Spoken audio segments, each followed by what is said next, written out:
ये दर्द भरा सॉन्ग जरूर सुनिएगा। पसंद आए तो लाइक, सब्सक्राइब, शेयर, कमेंट जरूर करना।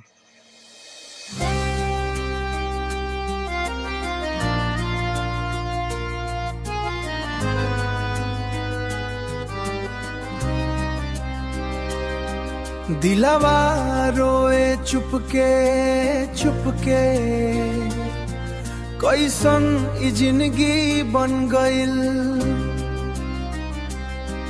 तोहरे बिना ए सजनवा हो, हर खुशी अधूरा रह गइल।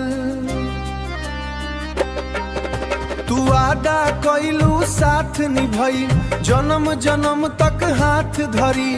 आज उहे हाथ छूट गइल, बीच राह में छोड़ के चली। आँख में बसल रहे सपना, तोहरे संग है सारा जहां। अब तो अकेले चलतानी हम, न केहू साथी न केहू निशान।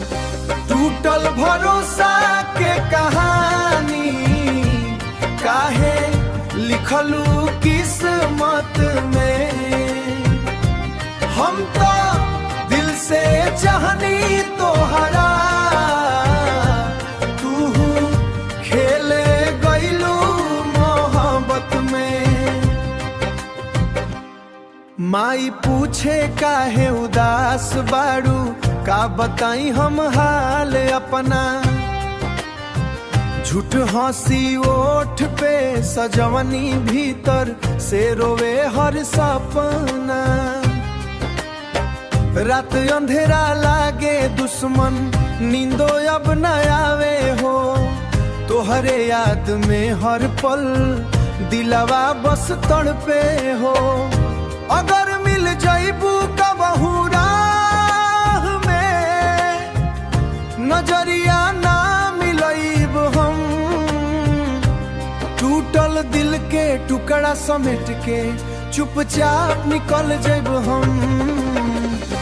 टूटल भरोसा के कहानी, आजो दिल में जिंदा बा।